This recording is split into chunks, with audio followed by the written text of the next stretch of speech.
So the next talk is about Shaka player. We have Parrish from Google over here, and then he will provide us an update. Thank you. Hi, everybody. Is the mic on? Can everybody hear me? Yeah? Okay. I'm Joey. I'm a software engineer at Google, and I'm the team lead for Shaka Player.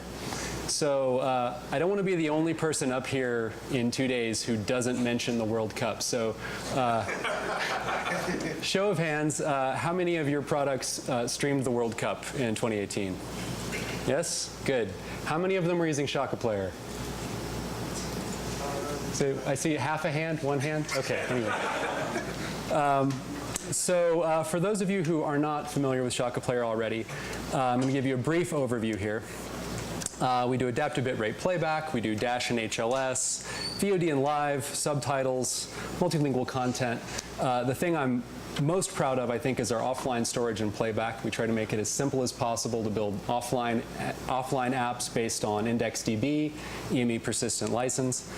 And we also have built-in Chromecast support in the library. So we want to make it as easy as possible also to build a Chromecast sender, Chromecast receiver based on Shaka Player.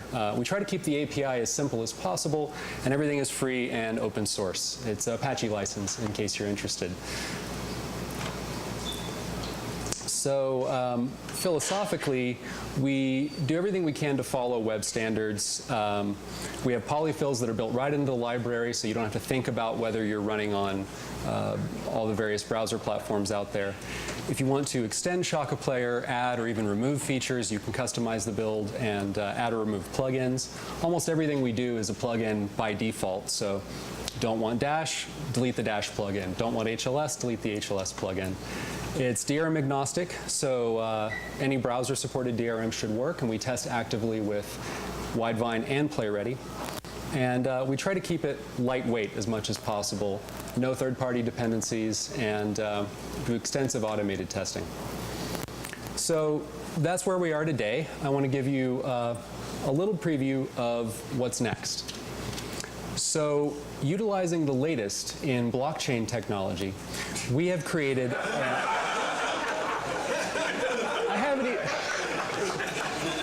We've created an open, verifiable, cloud-hosted AI that optimizes the HDR streaming experience for IoT devices. May I present the Shaka SmartCloud blockchain of things.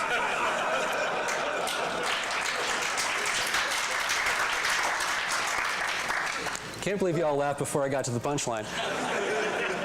So no, obviously we're not doing that. But what we are going to try to do next is take this philosophy of trying to make Dash and HLS as easy as possible and take that up a level into the UI. So we are building a Shaka Player UI library. We'll have a programmatic setup, a declarative setup style, which I must admit is absolutely inspired by Dash.js. I think that's brilliant the way y'all do that. We allow you to customize which buttons appear in the video overlay, what order, install application-specific buttons via plugins, CSS to style it. It all layers directly on top of the existing library, and it's as easy to use as the original, if not easier, with some of this declarative auto setup stuff. The other thing that we're trying to do to make life easier for developers is get outside of the web. So we've heard a lot of people complain about how difficult it is to get consistent behavior, not just across web platforms, but also into native apps. So we're also building something we call Shaka Player Embedded. So there's an example here. This is basically the same goal as the first snippet of code I showed you. It's a C++ API. It wraps the JavaScript code that we already have and provides a very similar API to let you build native applications that have the exact same feature set and the exact same behavior that you've come to expect from your web apps. So if you've built it once for JavaScript, you can build it again for your native apps and get the exact same functionality. We're hoping to have something out for iOS by the end of the year. So that's where we are. That's where we think we're going. And next, I want to take you a little bit behind the scenes. So there are a lot of things that you don't see on GitHub and that are really critical to our mission of delivering this player. So I'm going to take you behind the scenes and introduce you to some of those things. First and most importantly, the team. So this is the Shaka team. We have 7 engineers and 1 product manager split across 4 different related projects. That's now Shaka Player, Shaka Packager, the UI, and the embedded project. So left to right, top row, bottom row, that is KQ, Aaron, Theodore, myself, Hussein, Jacob, Sandra, and Michelle. And thank you very much to the Shaka Player team, without whom I would definitely not be here today. So. The other thing that's really important for us delivering on our goal of making things easy and delivering a high-quality product is our test lab. So this is the other thing that you don't see on GitHub. This is our lab that we built. We have lots of different devices, lots of different platforms. You might notice an Xbox sitting in the corner there, which we are very excited to get automation running on. And I know what you're thinking. As soon as you see this picture, everybody's saying, how do I get an awesome lab like that? So I took the liberty of preparing a helpful wiring diagram.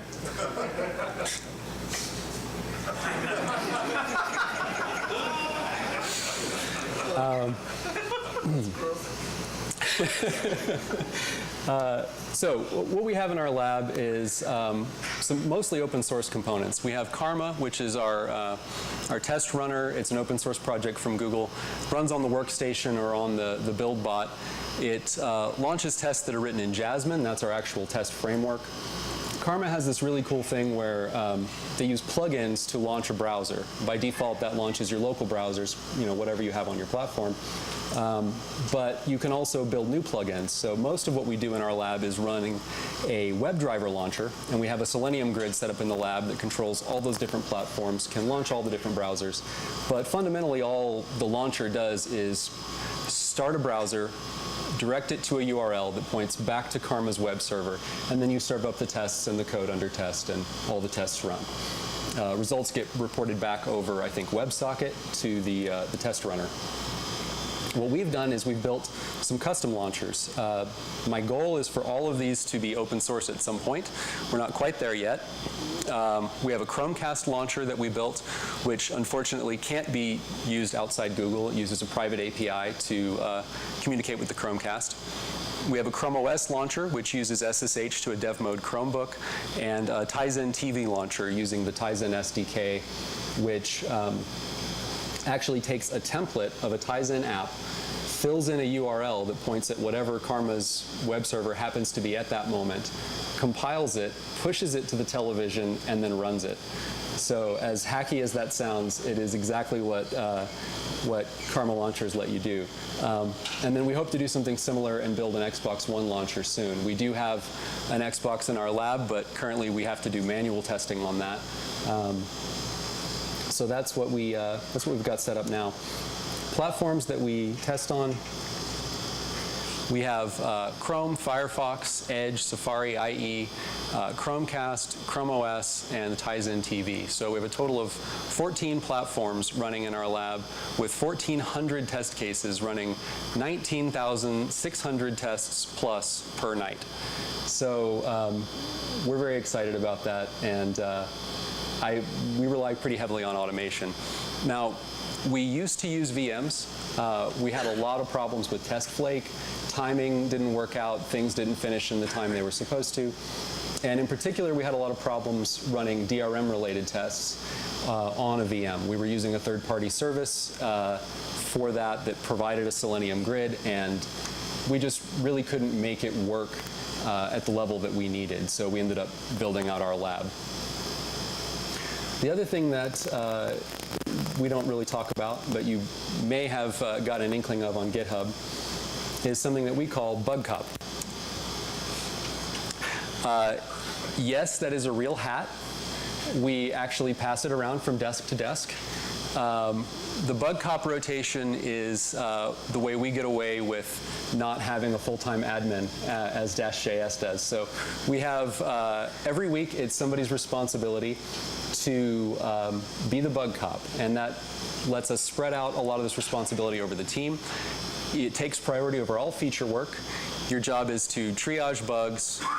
When all the bugs have been reproduced, put aside all feature work and just work on fixing bugs, answer everyone's questions, and then the really complicated part is identifying and tracking down the source of bugs in this complex ecosystem of media on the web. My content doesn't play. Is it the player? Is it the packager? Is it the encoder? Is it something with your web server? Is it, we've had CORS issues are really common. And, is it a browser bug or is it the player? And, pinning all that down is very, very difficult. So that is probably the most difficult thing about being on BugCop rotation.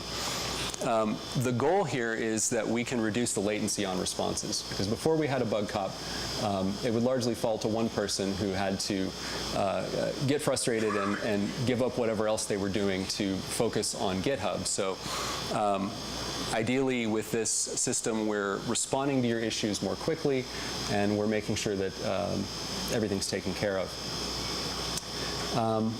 The last thing I want to talk about that we don't normally talk about in public is all of the ways that we're not so great.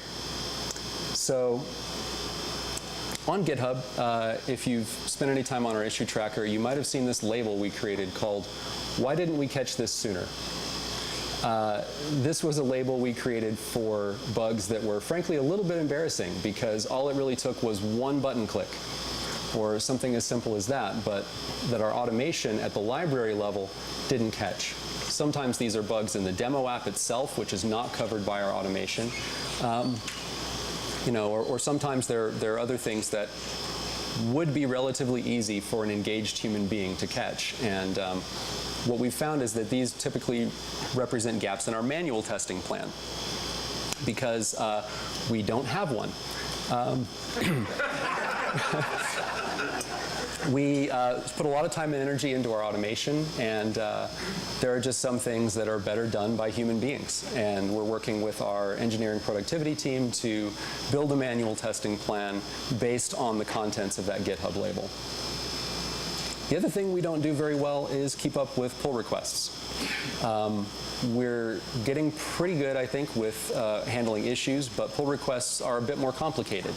If you send me a pull request and it's the first I've heard of this feature you want to add or problem you want to fix, typically it's pretty hard to review that because we haven't talked about design. Maybe the thing you're doing doesn't fit with what we've already built or what we're about to build. And what we really need to handle pull requests better is a process for design collaboration. We need to come up with some kind of formalism so that when you want to contribute to Shaka Player, which we are very happy to have contributions, that we have some process where you can have a conversation with us and make sure that we're all on the same page before you spend possibly 2 months writing code, get a review that says we'd like you to change 1 million things, and then get frustrated and give up on the whole project. So that's something we're definitely working on. The other thing that we struggle with a little bit is release scheduling and planning. Being an open source project, there really aren't any deadlines that aren't made up by me. So it's all kind of arbitrary. And so when we do release planning, we do scheduling,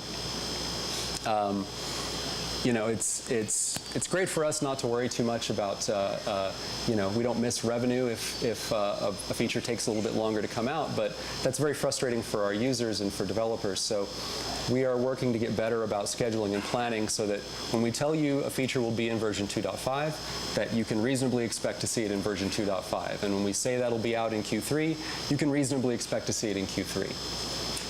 So with that, I think I'm a little bit ahead of time. Are there any questions? One over here. Well, let's take this speaker first.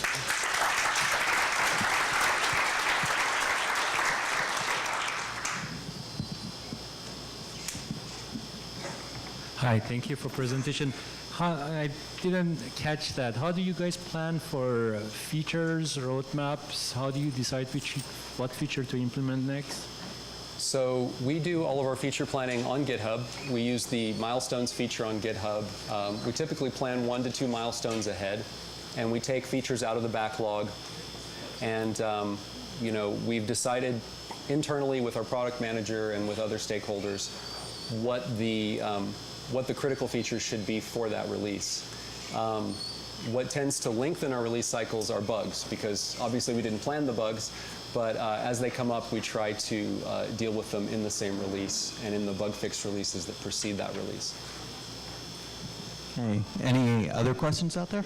Right behind you. There's a question over here. Ah.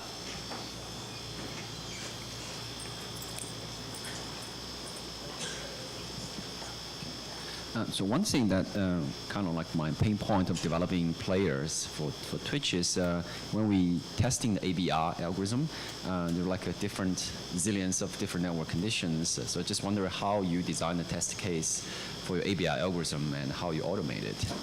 Right. So we do not currently have automated testing for our ABR algorithm.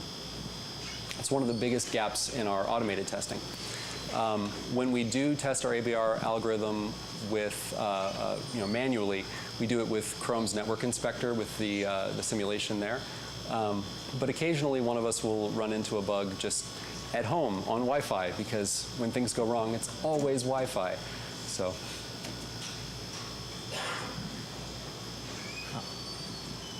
Can I ask a BugCop question? Ask a what? A BugCop question for the BugCop BugCops. question, yes, of course. What's your take on the iOS Chrome Widevine support? iOS Chrome Widevines. Yes, with the Shaka player. Sure. This might not be obvious if you haven't run into it before, but all browsers on iOS are Apple Safari. They don't allow any other HTML rendering engine in their native apps. So even when you're using Chrome or Firefox on iOS, it's actually Safari under the hood, and there is no Widevine, there's no PlayReady. It's only FairPlay on that platform.